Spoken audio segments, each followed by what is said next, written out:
When we work in home care, what we do is important. We deliver a service to our clients.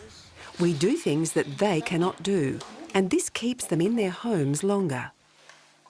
A very important part of our jobs is to look after the safety of our clients and ourselves.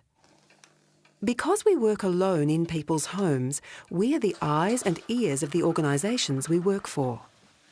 We need to be alert to hazards and risks, and we need to know what to look for. Every time we visit a client's house, just do a quick check.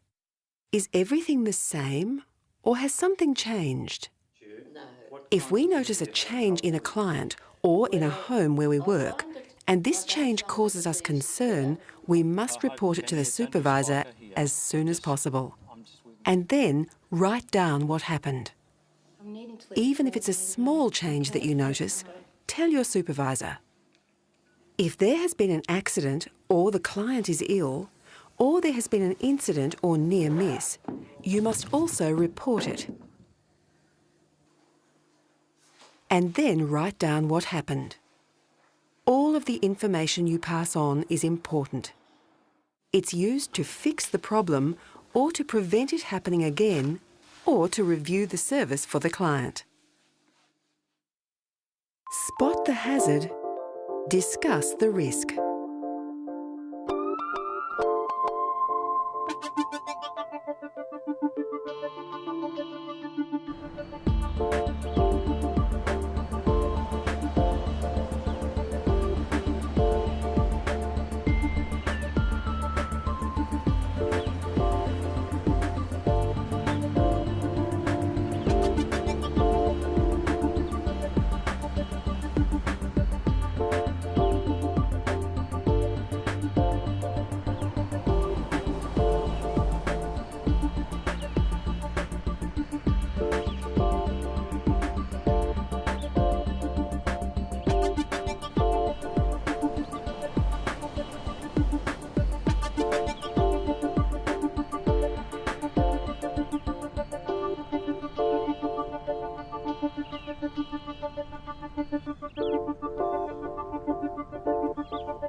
A hazard is something with the potential to cause harm. A risk is the likelihood that the hazard could cause harm. If we remove the hazard or minimise it, we can reduce the risk of injury. A hazard can be an unsafe condition, or it can be an unsafe behaviour.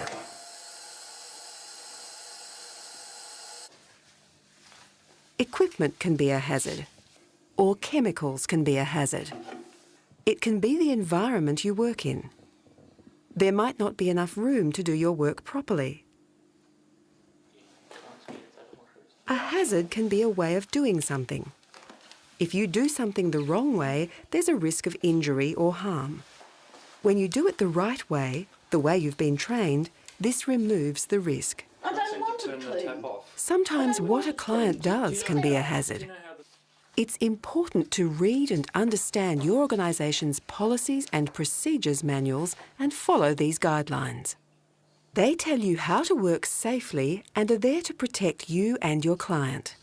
I'll send in a report. If you don't understand anything, ask your supervisor. Yes. We can reduce risk and the possibility of harm to our clients or to ourselves if we follow these steps. Identify the hazard. Assess that there is a risk that someone may be harmed. Do something to eliminate or reduce the risk. You might see a hazard. You might hear it. Your client may tell you about it. Sometimes you can smell it. Sometimes you can touch it. When there is a hazard, remove it or change it. Protect yourself. And talk with the client about what can be done. Report the hazard and record the hazard. Do this as soon as possible. Spot the hazard. Discuss the risk.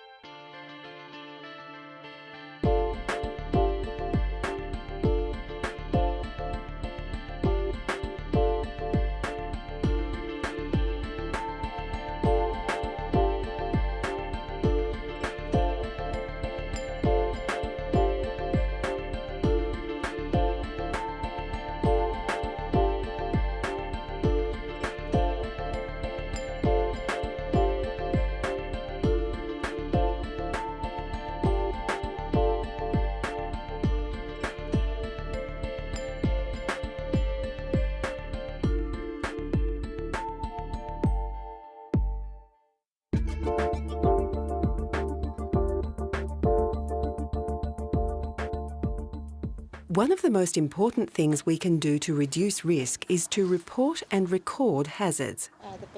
When we report a hazard, be brief and be accurate. When we write it down, keep it short, keep it simple. Write down what you saw. Don't write down your opinions.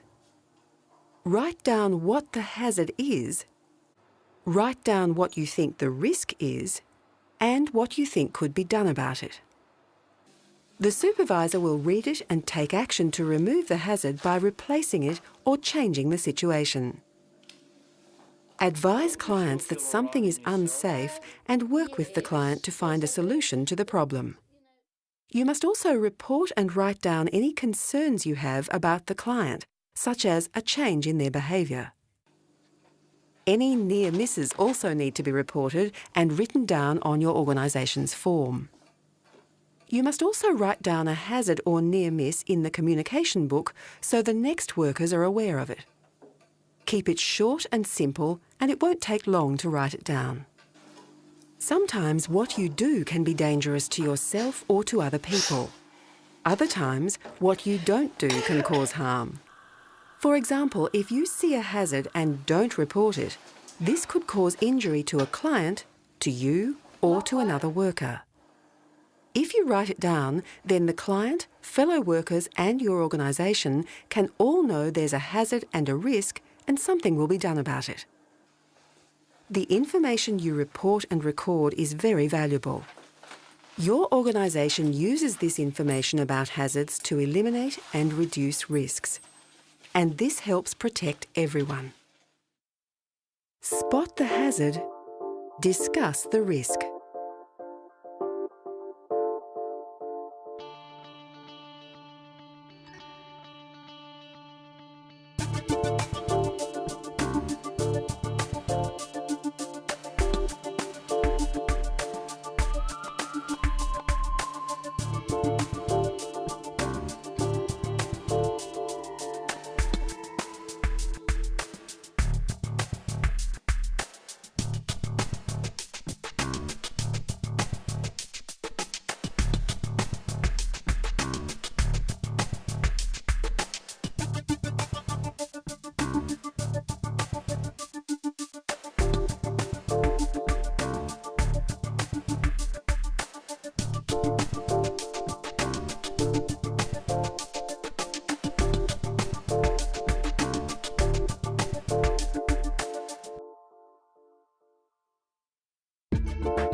What is an incident?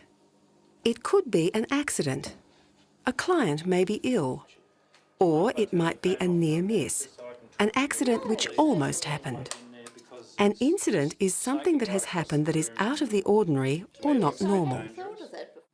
If there has been an incident, you need to write out an incident report as soon as possible.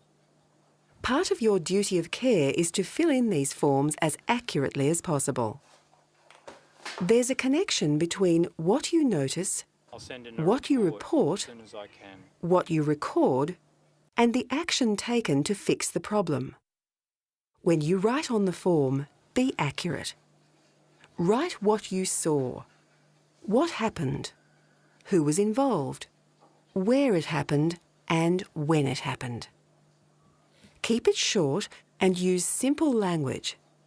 Don't make judgments. Do not write your personal opinions. Always show respect to everyone from all cultural backgrounds and respect confidentiality. Duty of care can override some confidentiality if a client's welfare is at risk. Write down any immediate action you have taken. Write down if you have a suggestion for further action to remove the hazard. Sometimes changes cannot be made, for example, if the room is small. So you have to work with the client and plan and work safely within the situation that exists. Spot the hazard. Discuss the risk.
Why do we need to look for hazards? Why do we need to remove or reduce hazards which create the risk of harm?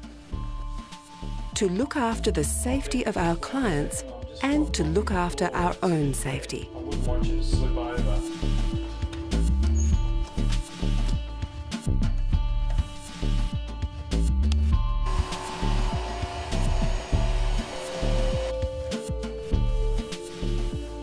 Speaking here. I've come in to do my lunchtime shift.